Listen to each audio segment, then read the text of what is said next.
Hi, everyone. Thank you so much for joining us today for our webinar, Is the Cloud Safe? And Ensuring Security on the Cloud. Before we get started, I just want to go over a few housekeeping items. So all callers will be muted. If you have questions throughout the webinar, feel free to use the Q&A box that you see on the left-hand side of your screen, and we will have a Q&A at the end of the webinar where we'll answer your questions. If you lose your internet connection, feel free to reconnect using the link that was emailed to you. You might want to try refreshing your browser and reconnecting that way. And if you have to drop off early, or if you want to watch the webinar again at a later time, we'll be hosting the webinar on our website, techsoup.org/community/events-webinars. We'll also be sending an email with a presentation, the recording, and any relevant links. And if you're on social media and you want to tweet at us, we are at TechSoup, and you can use hashtag TSWebinars. But like I said earlier, we are going to be using the chat box that you see here on the left-hand side. So just a little bit about TechSoup. We are in 236 countries and territories, and we serve over 1 million nonprofits around the world, bringing donated or discounted technology. We partner with several technology companies such as Adobe, AWS, Intuit, Microsoft, and Symantec, who's on the call with us today, to be able to fulfill this mission. If you're interested in seeing what technology is available to your nonprofit, either discounted or donated, you can visit the URL that you see here and see what's available to your organization. And just a little bit about our Semantic Security and Antivirus Donation Program for nonprofits. You can see here there's several products that are available to nonprofits like yourself. So if you're curious about what Symantec specifically provides, there's a URL that you can see there at the bottom of the slide, and also Zareen will be messaging that out to everybody as well. And we also have a fiscal year 2018 corporate responsibility overview survey. So Symantec does this every single year, and they are looking for more nonprofits to participate in this year's survey. So if you're interested in participating and sharing your thoughts, we would love to have you guys participate in that. And again, Zareen will be messaging out that link to everybody right now. So just before we get started, I wanted to go ahead and introduce myself. So my name is Seema Tucker, and I'm the online learning producer here at TechSoup. My colleague Zareen, she's the marketing associate, and she's going to be helping on the back end with chat. And then also today's presenter, Dina Tomczyk. So she is the Senior Director of Cloud Security at Symantec. She spent more than 25 years in technology with a particular focus on security. Her background includes work on encryption, advanced threat protection, network security, and endpoint security. So I'm going to go ahead and pass it off to Dina. Hello, thank you very much, and hello to everyone who is joining us today.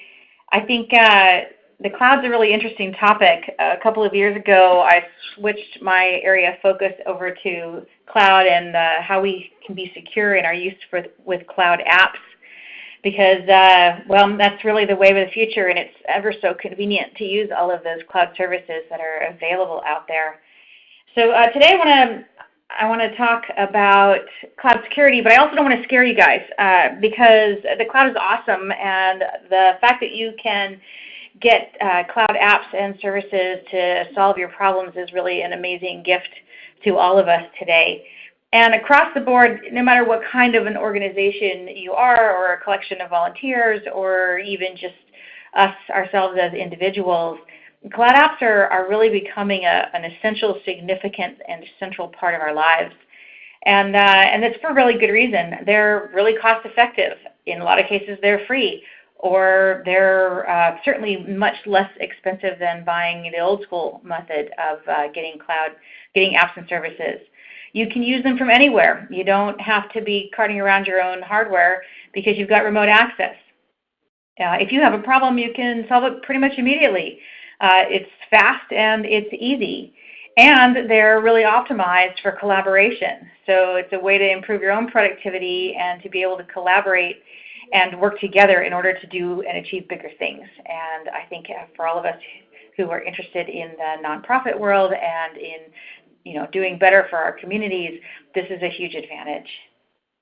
So don't take all the scary things I'm about to tell you as a reason not to use cloud apps. please use cloud apps. I think they're amazing and they can really help us. So what I'm going to do is, in this presentation, is talk about the top 5 risks on using cloud applications and cloud services.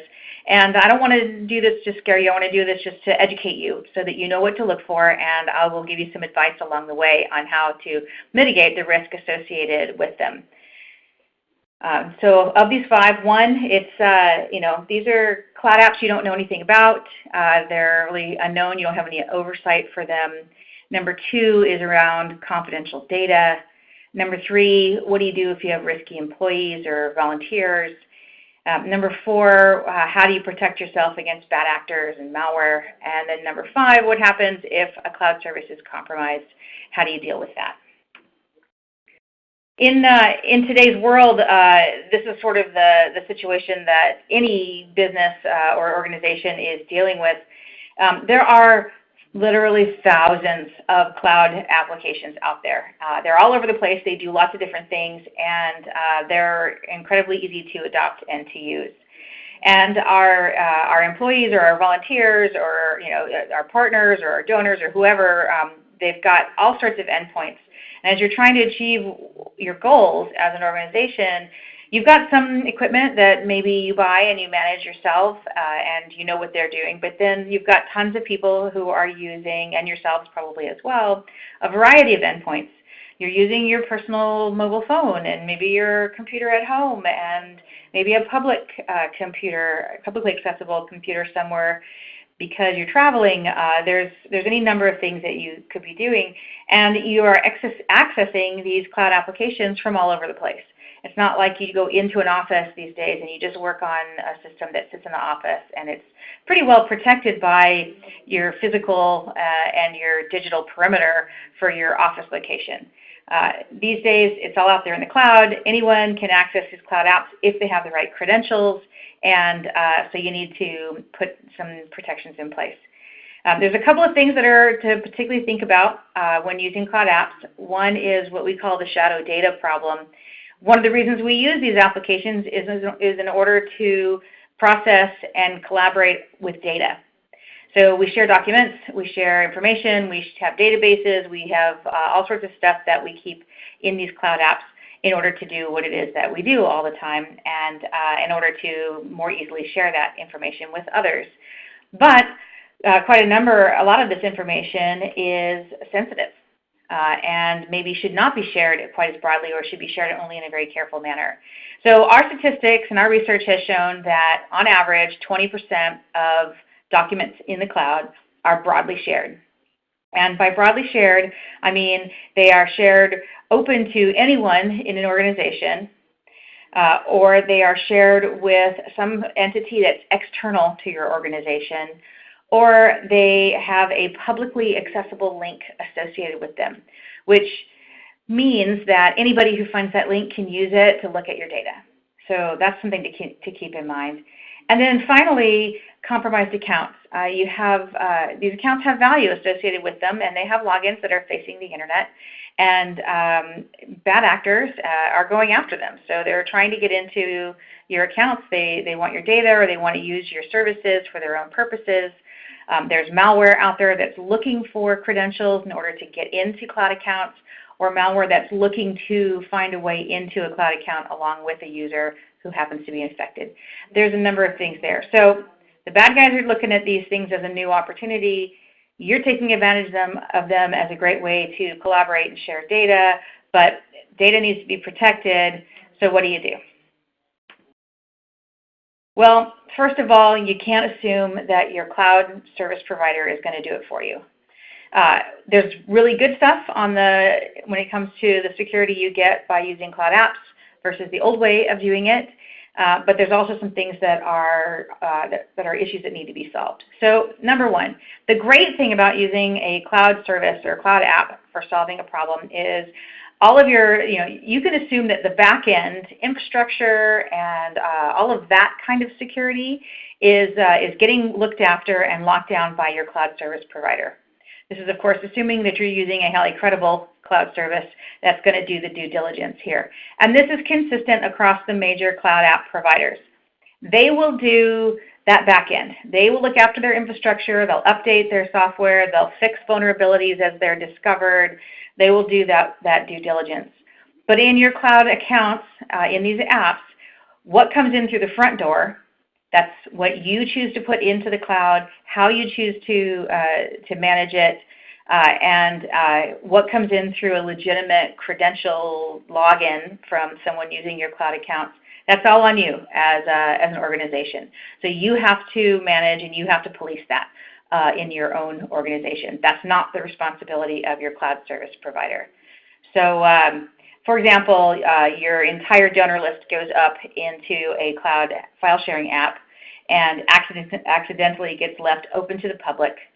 And anybody can go look at it, and some bad actor discovers this and goes in and steals a copy of all of your information. Well, that's a data breach. That's something that's significant. It's confidential for you. It's also regulated data, and your cloud service provider is not responsible for that because you left it open to the public. So this is consistent across all of the providers, and so just to be very aware of it, this is Microsoft, Box, Dropbox, Amazon. It's all basically the same. They take care of the back end. You are responsible for your front door and for what you put into your accounts. Same thing with Google, DocuSign. You can see the combination. So just keep that in mind as we go through that. The great news is you're not worried about updating their software, fixing their software vulnerabilities, or dealing with their infrastructure. Make sure you've got a good provider who's going to be doing their due diligence there themselves. All you have to worry about is that front door. So step one, unknown cloud apps. We refer to this in the business as shadow IT. So that's IT for information technology. So shadow IT is, when it comes to cloud, is the use of software as a service or infrastructure as a service or any kind of cloud app or service by employees or members of your organization without any oversight by you or any consideration of the security requirements for that use. So this is a huge issue in any size organization. So step one, you gotta know what cloud apps are being used in your organization. That's your step one. Find out what apps are being used, because if you don't know that they're being used, you can't do anything about it. You can't evaluate what your security posture is. You can't evaluate whether you have to do anything to make sure that you've got regulatory compliance in place. So know what's being used. And to give you an idea about what's super popular, here's your top used apps out there.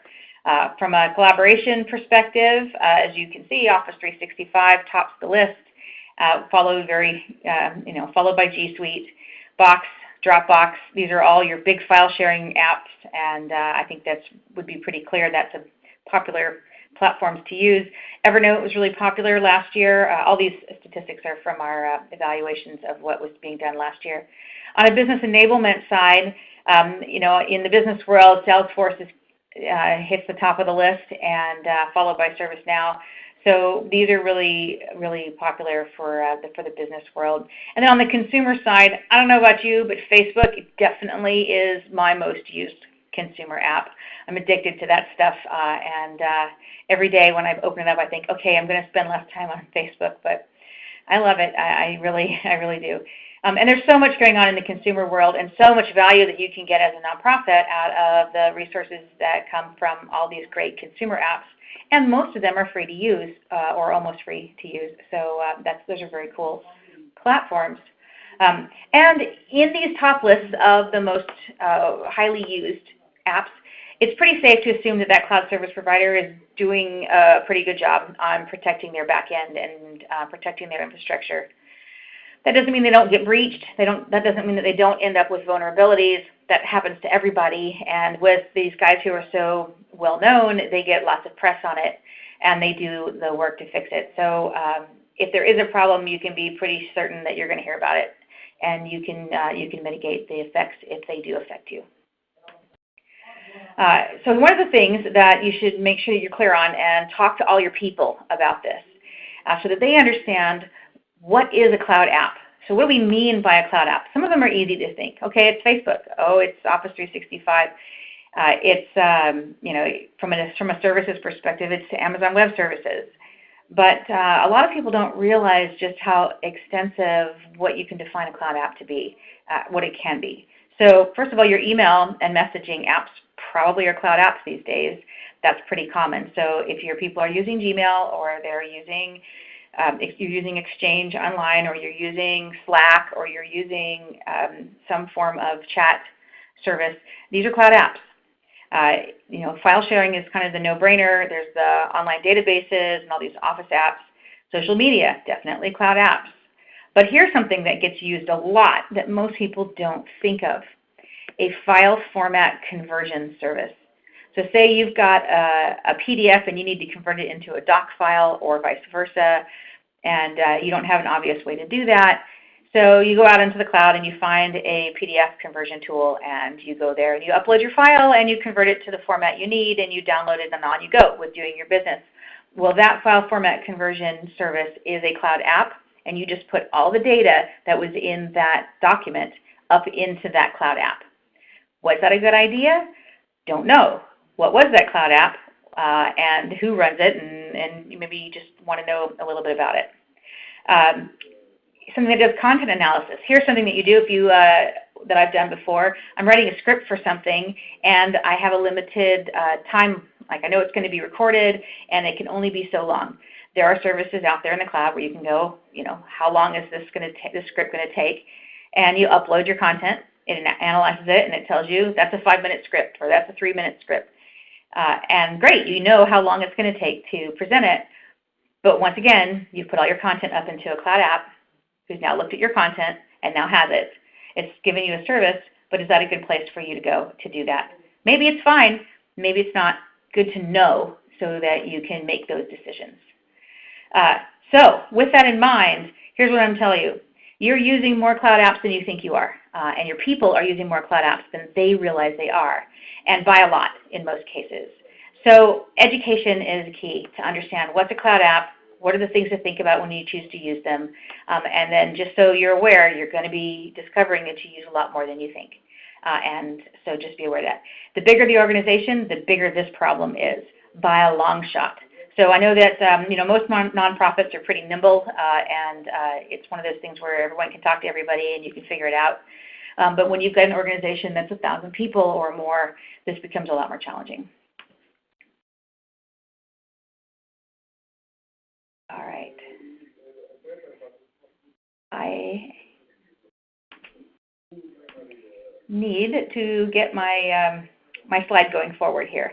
Are you seeing the shadow, the graph? Okay, here we are. So here's the reality, just to give you a little bit of data as we do our research, and we work with a lot of companies of all different sizes. And in a large enterprise organization, it is really common to have more than 1,000 or maybe multiple thousands of apps that are in use. So this is a problem and something to keep in mind. All right, what do you do about it? Hey, I seem to be having a network problem. Seema, can I get you to take over and run my slides for me? Yes. Yep. Just give me a cue, and I'll move them forward. All right, and I'm going to try to make sure I'm on the right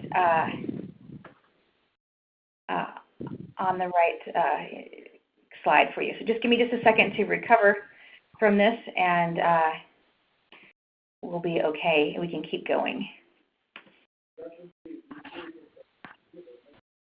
I'm just going to need a second to open a copy of all of this.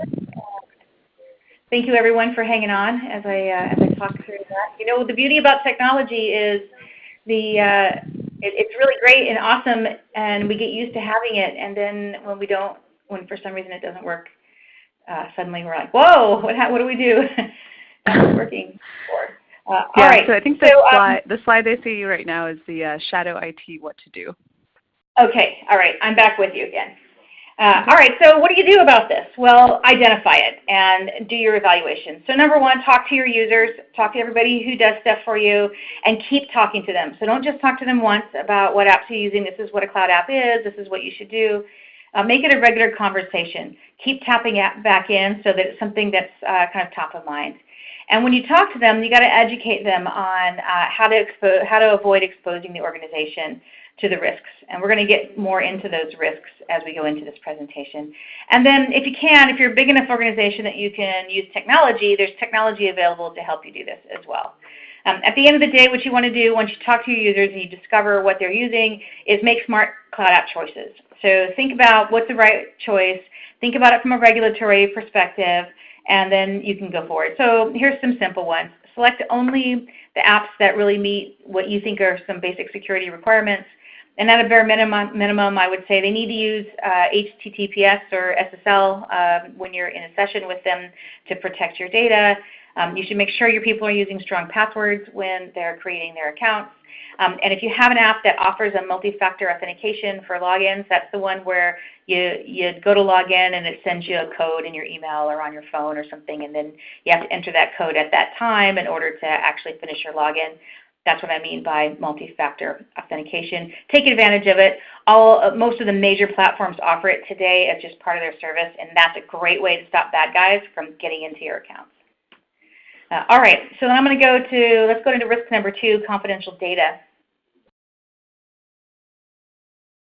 And then we'll go forward to what is shadow data. So shadow data is data that's in the cloud that you don't know about, that you have no oversight for. So you don't know that it's out there in cloud apps. You don't know that it's been put out there. That's shadow data. And now among shadow data, some of it doesn't matter, it's just whatever. But some of it does matter because it's confidential data, or it's confidential data that has government regulations associated with it. So that kind of data should always be kept private. And that includes financial data, legal documents, HR files, your client, partner, or donor contact information lists, those kinds of things. Specifically in this confidential data, some of it is very specifically regulated by law.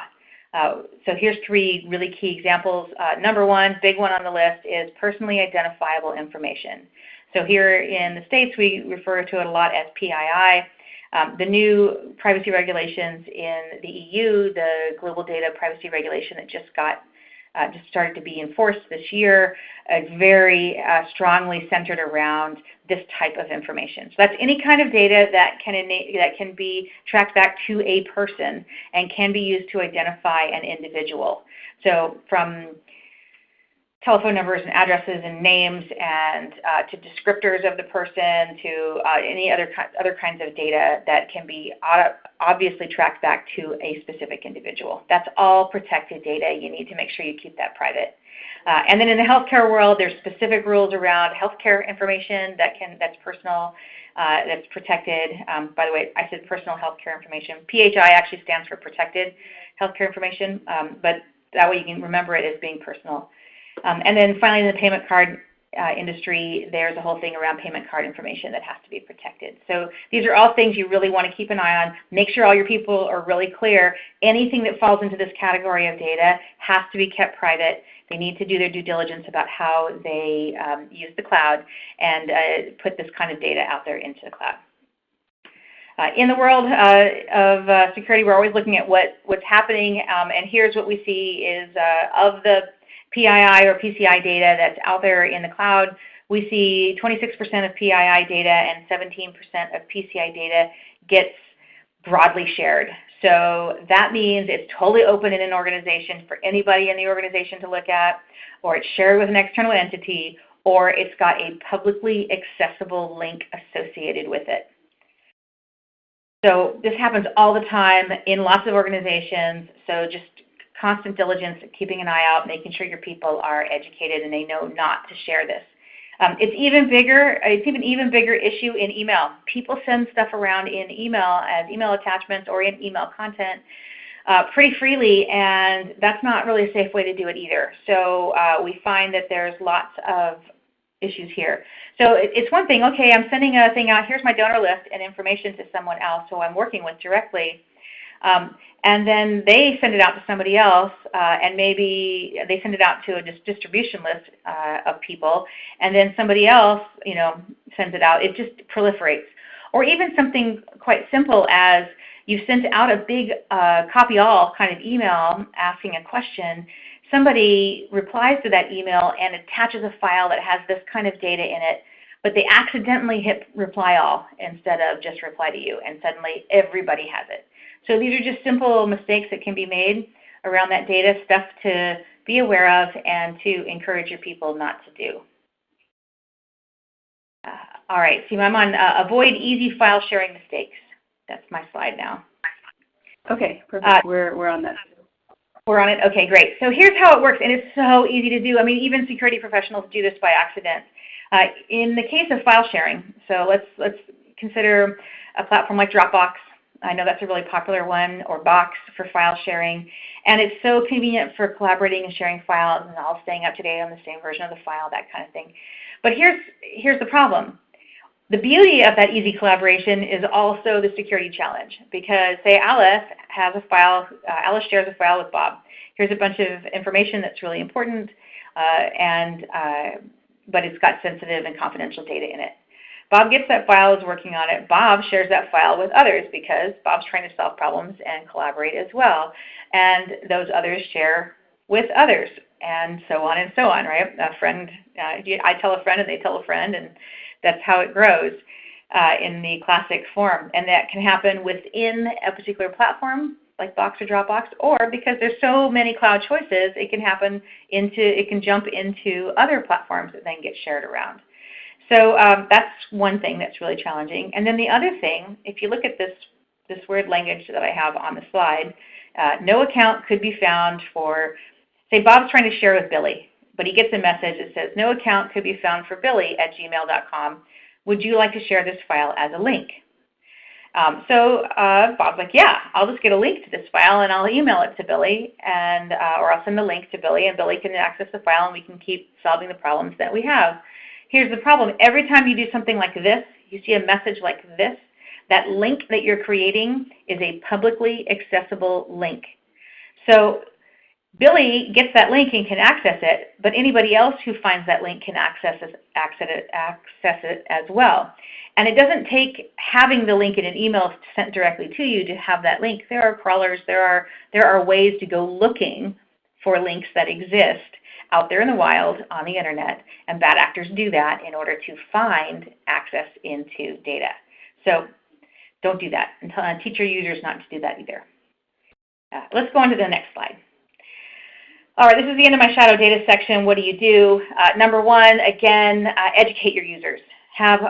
Teach your users about what the issues are and have great talks with them, and teach them what confidential data is so they can recognize it when they see it and they know they need to treat it a little bit differently.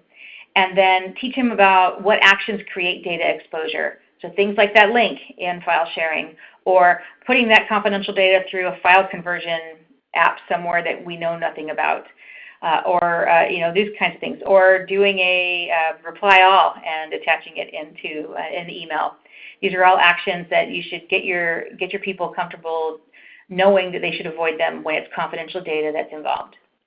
Number two, something you can do in your organization is you can label your data really clearly that's confidential as best you can, and then you can use inside the cloud application features. So on that label your data, come up with a file naming convention that clearly labels files that have confidential data as files with confidential data. So you can do something with how you name it. It's private _ donor list, or you could do something. Do some sort of labeling thing that's really obvious to people. Another thing you can do is you can use watermarks on your data so that it's clear when you're looking at it that this is confidential data that you're working with. So think about what you could do there. And then the other one would be data protection capabilities that come with the apps you use. So any of these major apps, they have protection capabilities that are set in them. You can set your access permissions directly in a file sharing app so that only certain people have access to that file. You can choose inside the app. Sometimes they offer encryption options. You can use those. So look at the apps that you're using and explore around a bit and figure out what it is that you've already got in the platforms you're using to be able to add additional security. So I think that's an important element. And remember, any of those hierarchical systems like file folder systems, anybody who has access to a higher level folder in that hierarchy has access to all the subfolders in that hierarchy. So go all the way up the stack to make sure that you're being clear on who has access permissions to what. All right, so number 3, automate it if you can. So if you're a big enough organization that you can adopt technologies like a Cloud App Security, CASB kind of thing, or a data loss protection approach, do that. I know that's not realistic for a lot of smaller organizations, but if you're big enough to do it, those are going to take you a long way to automating this kind of protection. Let's go to the next slide. Risk number 3, high-risk employees. So I've talked in both sections about educating your users and having regular conversations with them, and this is really why. Let's go to the next slide, that high-risk employee with the cartoon of the guy going everywhere. You've got employees like this. Maybe you're one of these people. It's quite possible because you're just not thinking about it. You're moving fast, trying to get things done, and and it happens. So here's the things you don't want to do. You don't want your employees and your users using really, really easily guessed passwords.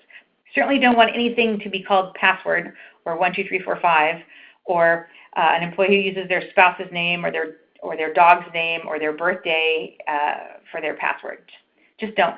Use hard to guess passwords. They don't have to be impossible, but come up with something that's not quite so obvious for the bad guys who are looking at ways to break into your accounts. A high-risk employee uses the same password on all their accounts.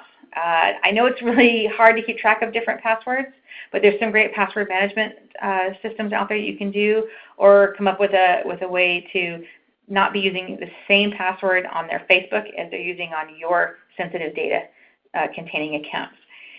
All right, you don't want to have folks keeping their username and password pinned up against the wall right next to their computer so that they can remember what it is. I know it's hard to remember these things. I have the same problem as everybody doing that, but putting it right there is just way too easy. Hey, a high-risk employee would use a whole bunch of different personal accounts and be moving this confidential data out of the systems that you're aware of into their personal accounts to do work, say at home or while they're traveling for you. That's a really bad idea. If you're using cloud apps, you have a cloud app that you're using that's a part of your organization. Get your people to just keep using that. Make sure that they have remote access if they need it so that they can just work on the data in the systems that you are keeping an eye on, and they're not doing this. Rarely locks his screen. Well, I don't know if any of us really consciously lock our screen so much, but we tend, I close my laptop when I walk away from my desk, and I've got everything set up so it times out after a few seconds of non-use. So these are easy settings you can put into people's laptops or have them put on their phones, so it can reduce the possibility of people getting into it right away. And hopefully you've got everything password protected from a device perspective. So that also super important. And then be cognizant that joining an unsecured public Wi-Fi without using a VPN means that you're sending data in the clear. So you don't want to be sending confidential data in the clear when you're doing that. That's definitely a risk. So what do you do? Again, it goes back to educating your users. What's risky? And remind them regularly. Just keep bringing it up, be a broken record. It's like I am with my teenage kids. I just keep reminding them. And they're like, I know, Mom, shut up. But I just do it anyway because that's what we have to do. We all need reminders. It's easy just to get into the flow and forget.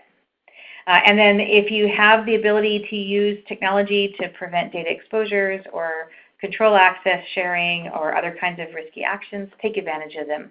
So get to know the apps that the cloud apps you're using, use what's in there, get to know the kinds of endpoints that you're using, use the security controls that are in there, and do the protections that you can and automate the things that you can. It's basically the same as it's always been. It's just now you have to think about the effect on cloud apps as well. Risk number 4, this is our next slide, bad actors. We'll go to my cute picture on the next slide, hackers and malware, where you've got the bad guy throwing stuff all over the place.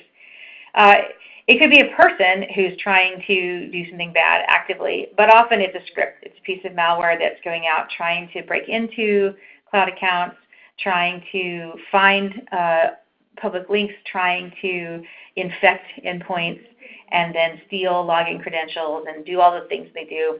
It's attacks that are trying to get into your system so that they can jump from your system into some other system, or vice versa, in order to proliferate around and do the bad things they do. And this can proliferate ransomware, which is very expensive for anybody who gets hit with it, or it can be destructive, just purely destruction, or it can be any number of things that can be an issue. Or if it happens, maybe you've now got a regulatory issue on hand if it's regulated data that's affected. All right, so down to the next slide, malicious activity. Here's some of the different kinds of threats that can occur. So threats to user accounts and activity. Session hijacking, this is one that affects cloud apps. And that's a situation where you've got usually it's because you've got an endpoint that's gotten compromised by malware, and it's jumping on when your users are using those devices to log in to their cloud apps. So it kind of just rides along into their cloud app session through the front door, sneaks in the front door with your user, and then suddenly it can get in there and create havoc. Number 2, account takeovers. So this is what happens when user credentials are compromised or stolen. And once a bad actor has these stolen credentials, they go log in as your users and do what they want. Use your services, steal your data, destroy things, infect you with ransomware, whatever their goals are. So user credentials are often stolen through phishing attacks. So hopefully you're aware of what phishing is, spelled P-H-I-S-H-I-N-G, and phishing is an email or a text message or something that comes in to one of your users, and it looks like a legitimate request. Hey, log in and update your password because we've had a security breach or because of some other reason. It asks for things, or here, click here and take advantage of this special offer that is only be available today through this platform. And an unsuspecting user who might not be suspicious just clicks through. They get to maybe a web page that looks just like the app that they think they're going to. They enter their credentials, but it's not really the app. Their credentials are then stolen and can be used by anybody to get into their cloud applications. All right, malicious insiders. Now this one's a tough one, so you just got to kind of keep an eye on people, make sure people are happy, and make sure that if you've got anybody who's left your organization, that you have removed all of the access permissions that were in place for them. So if somebody leaves, you got to go do your due diligence, go out to your cloud apps, remove them from being allowed to access those folders and those services, because you don't want anybody who's maybe mad about something to do anything untoward. There's always the issue of malware and other kinds of digital threats coming in, getting into your cloud. It can come through an infected endpoint, but it could also come through just a file share from some other cloud or from some other folder. It could, there's a number of different ways it can happen, and if it gets into your cloud app, it can proliferate, take it over to use for other purposes, or it can be destructive, all of those things, which is very much connected to that issue of ransomware and crimeware and botnets and Trojans and, lions and tigers and bears, oh my, those kinds of things that being in security, we have been dealing with on every front for a long time, and that's not going to stop or go away. As we have new tools like cloud apps, that's just going to be a thing in those environments as well. All right, so let's go to the next slide, risky behavior. When we look at cloud apps, this is kind of the breakdown of the high-risk activity that we see when we're looking there. About 17% of high-risk activity is an indicator that someone's trying to do a brute force attack, and that means that someone is trying to break in through your logins. They're just trying all sorts of different login credentials to see if one of them works. And something the bad guys do is they'll come up with ideas. They'll just try basic, common login and password combinations using scripts to see if they can crack in. So this is one of the reasons why strong passwords are important. It's also a good reason why that multi-factor authentication requirement is a really good idea.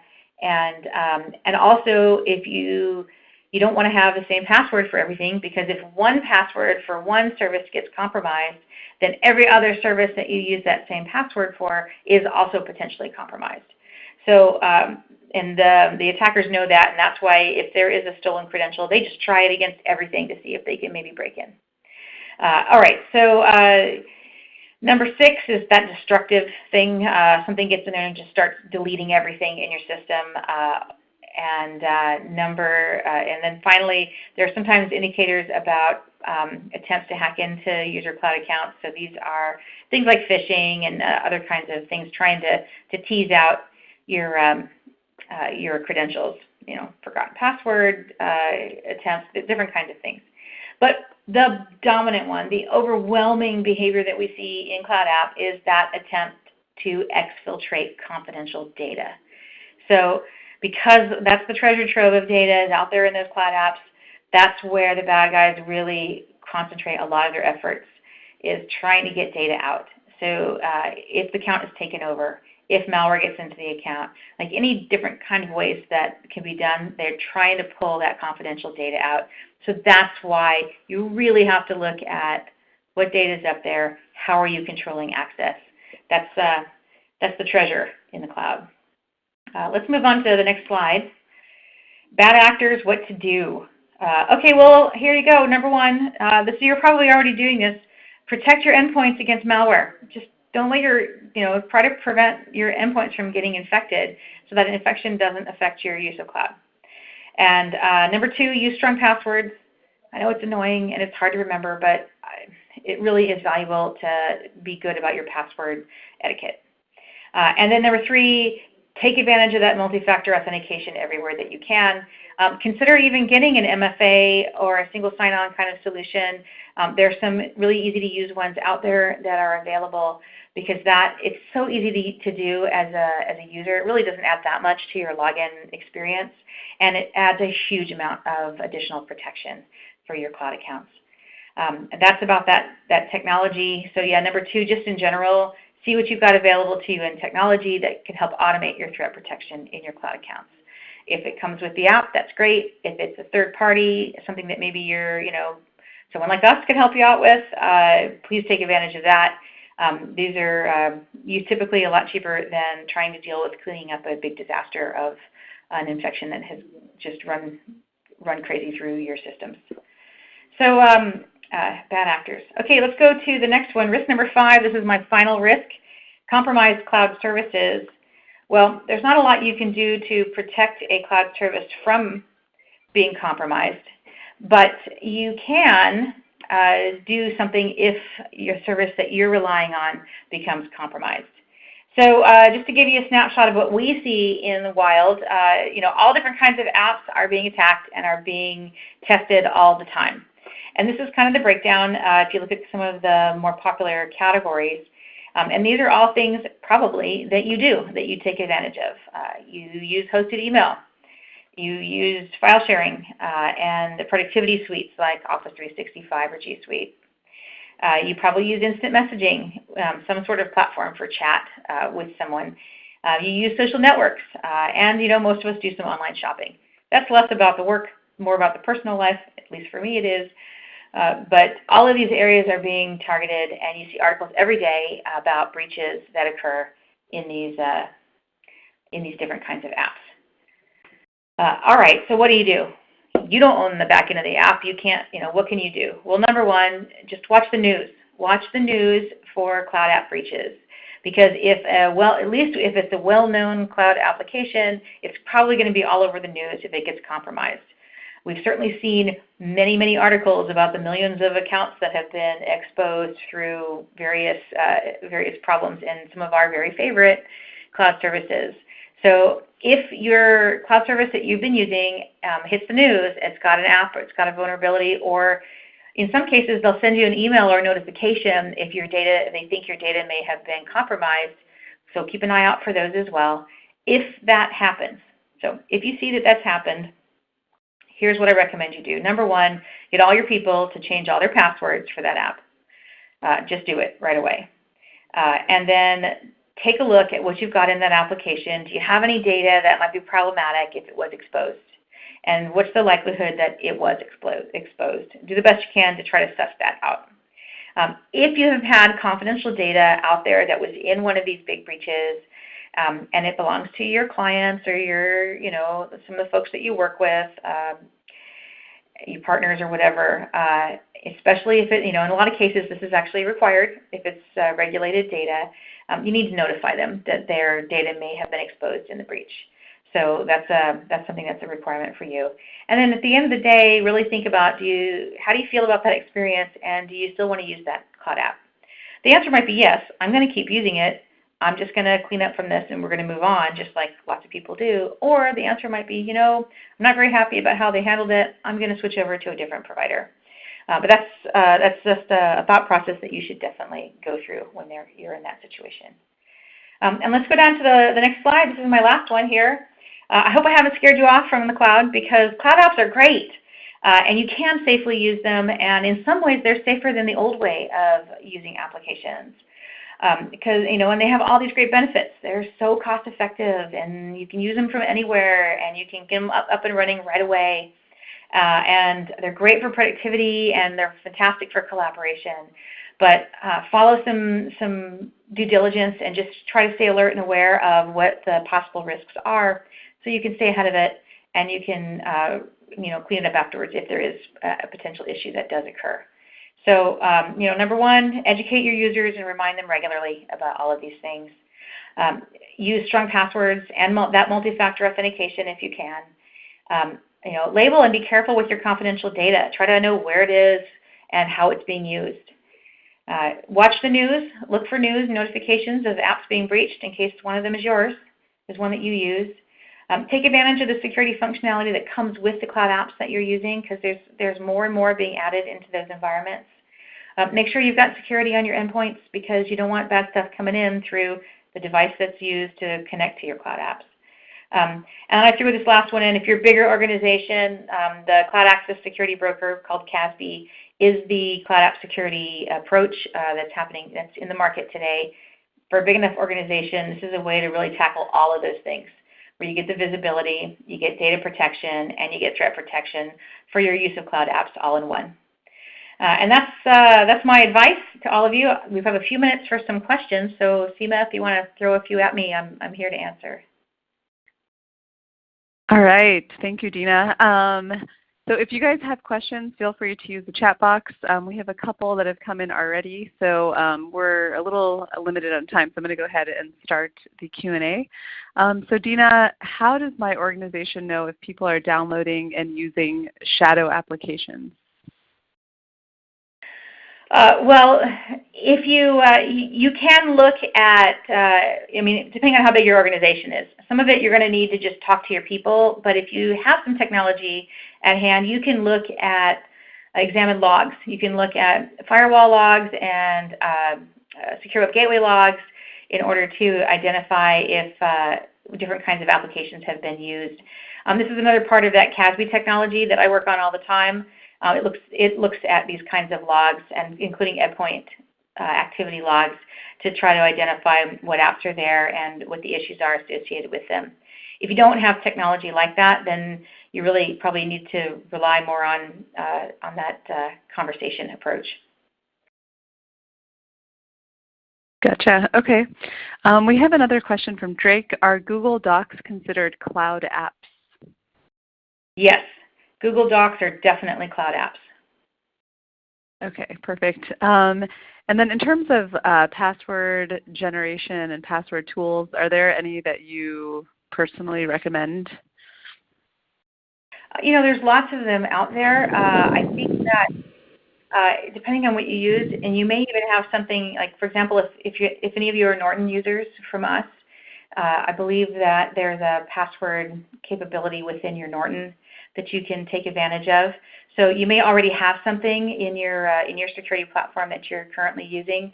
If you don't, then I would just look for some of the more popular password managers that are out there. So there's a lot.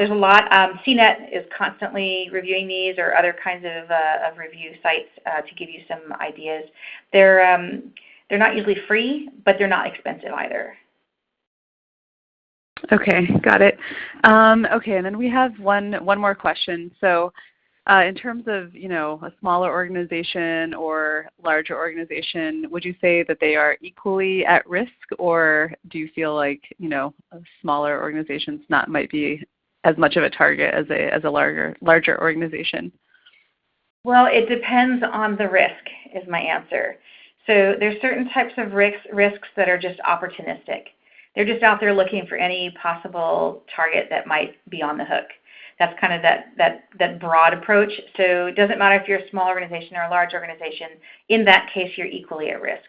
Sort of, your mass mailing of for phishing or that sort of mass brute force attack approach.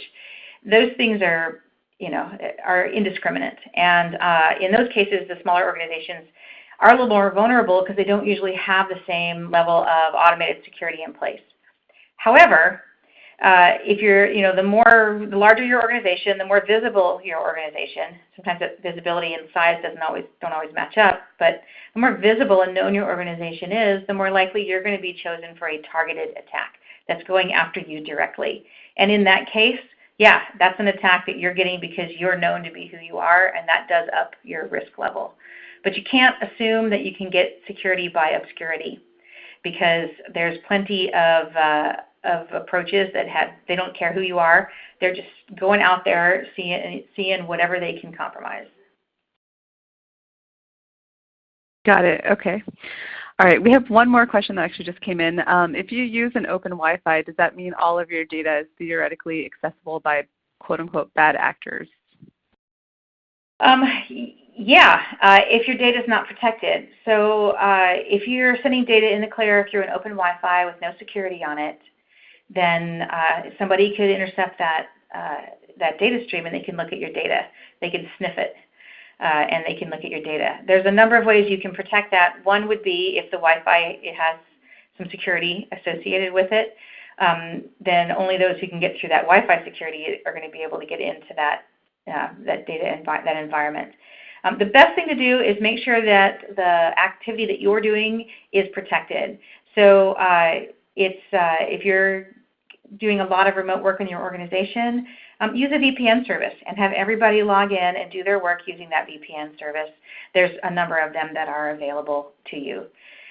If you're going to different cloud apps, one of the simplest things you can do is make sure that it's a protected session. So it's SSL encrypted, and there's authentication in the opening of that session, so that if you look up at your URL bar when your users are looking in there, it should say HTTPS in that URL bar. Shows that it's a secure connection, a secure session. So that's something that you can do to help protect yourself. Some of the endpoint security that you get can help you with this as well. So take a look at what's in the security package that you have, and turn it on if it's something that needs to be switched on and can protect you there. All right. So I think that concludes today's webinar. Thank you so much, Dina. Thank you to our attendees. I know we had a couple technical issues, so thanks for bearing with us. Before we close out today, if you guys don't mind, we have a post-event survey, so any feedback that you have for us always helps in terms of future content or what you learned today. So if you don't mind taking a few minutes to answer that. And then also we have the Semantic Survey, and I just learned that nonprofits who take the survey and mention Techsoup will be entered to win $1,000 in donations to their organization. So Zureen will be sending out that link again right now. And then also if you're on social media, feel free to give us a follow on Facebook, Instagram, Twitter. We post a lot of tips and tricks there in addition to our blog, which is blog.techsoup.org. And then we have a few webinars that are coming up in the next week or so. So if you guys are interested, you'll find that information on our website at techsoup.org/community-events. And lastly, I want to thank you, Dina, again for today's information, and thank you to Zureen for helping on the back end, and thank you to our sponsors, ReadyTalk.